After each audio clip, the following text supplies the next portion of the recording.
You know people who really suck? Who? People who go to restaurants when the kitchen's closed and still expect service. Yeah, those people do suck. Working at Little Caesars, I used to lock the door early and just watch them outside. That's what I'm wondering. Like, why Only don't they like just, 5 minutes early, but Why don't they just lock the doors early? I don't know. Anywho, customer demands service after kitchen is closed. I used to work as a host at a sushi bar. On some A days, what? a sushi bar. A what? A sushi bar. Do you not understand the words coming out of my mouth? Are you trying to say sushi? Sushi? Yes. What else am I saying? I don't know. It sounded like you were saying something about a shoe. A shoe? Yeah. A sushi? Yeah. What is it? Sue?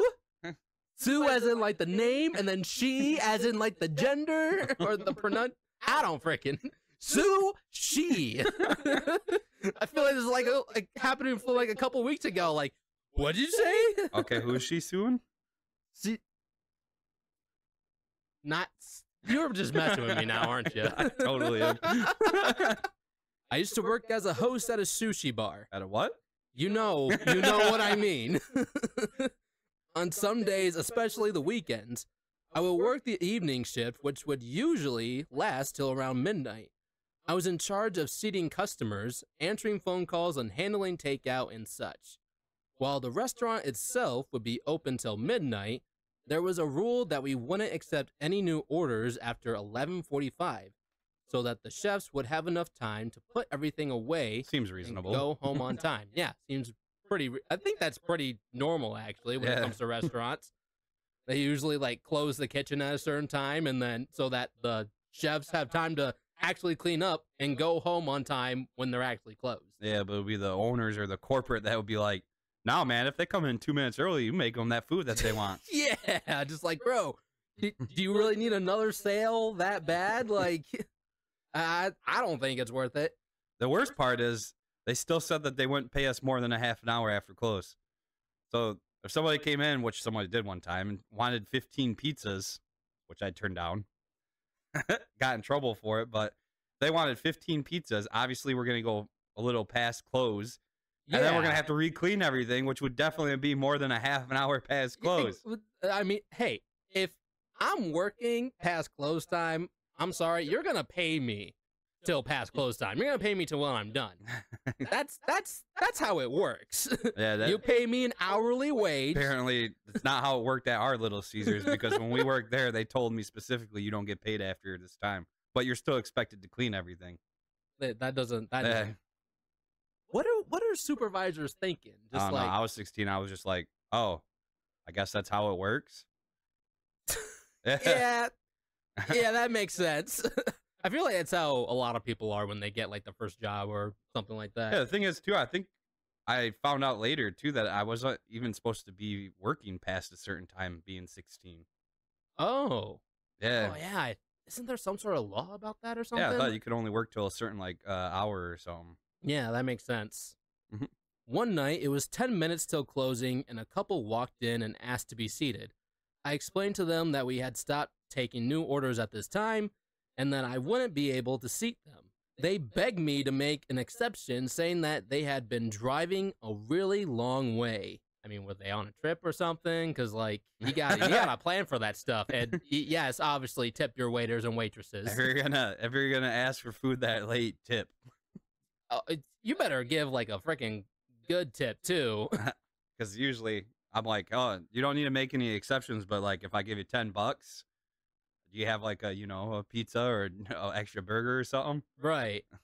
And, like... And then usually they're like, oh, okay, I would be like, okay, we're on a really long road trip. What's around in the area, and what's obviously going to be still open where they can still serve Taco Bell. Taco Bell, McDonald's. Get you some Taco Bell. I'll be in Taco Hell later on. Everybody says that. I've never experienced that. I have. I went ahead and asked my manager if there was anything we could serve them, but he said it wouldn't be possible. I went back and informed them, and the man proceeded to ask me if they could at least have a couple of beers. I asked the manager about it, and he said he was fine with that. I told the customers, and the man replied by saying, "Really? We can get a couple of beers, but we can't order food?" Wow! I mean, a cup is a lot easier to clean than, Right? you know, all the pans and getting everything back out. Especially if it's just like a bottle, then you don't have any cleanup. Plus, really. most like bars that serve food and stuff stop serving food at a certain time way before they close. Oh, really? Yeah. Like this is like the nerve of some people, man. Like these people are And actually plus it's- trying to. Yeah, it's like those. It's always like that. Give them an inch, they take a mile sort of thing, and then it ruins things for people like, you know, other people who would have actually just took that graciously. Because now they probably will say no to everybody. Yeah. But yeah, me, I would have been like, "Oh, that's awesome, thanks," and I would have took a beer, Yeah, I would have taken the beer. Like here's the money. Be on my way. and I still would have tipped too. I'd been like, "Oh, that was really cool of you." I'll tip, you know. Just But I cannot. Is that the end of the story? Because I can no, only, it's oh, I was not. about to But say, some I customers, can only man, imagine it gets worse. It probably does, but we'll see. I was really pissed off. I would be too. Makes sense. We went ahead and compromised only for them to be rude about it. Also, it should have been obvious why that was the case. Ordering food would require the whole kitchen staff to set everything up again and staying later than their shift. Yes, I love it when we're right before we get to it in the article. Like, come on, man. Think about the people who have been working all day and just want to go home and relax. Yeah. Plus, think about it. If we're getting it right before it even gets to an article, that means it's common sense. Exactly. They should have known this. No better. While serving them beer only requires someone pulling a lever. The audacity of some people. That's where it ends. So we pretty much nailed it right on the head. Pretty much, yeah. If it was a group of people and I was in that group, I'd have been like, I'm not with this idiot. Can I still get the beer? Right. I feel like Can I get their beer too? I feel like if that was me, you'd be dealing with Grumpy Marcus. Oh yeah, probably From like, for sure. from like the long driving. Like, oh, so I can get beer, but you can't get me any food, and you'd be like, no, I'm not with him. I mean, I am with him. He's just being grumpy right now, so don't pay attention to him. I would still like the beer, please. If that's still on the table for me, I would like that. Just me though. I'll not go the put him idiot. back in his cage. Get the water bottle. Ben, calm down, Marcus. Oh, And then I probably go back and apologize. I just realized probably saying put you in a cage wasn't a good idea. It was more of the beast reference, you know, put the beast back in the cage. I'm in a freaking police car. That just keeps getting worse. Beast in a cage.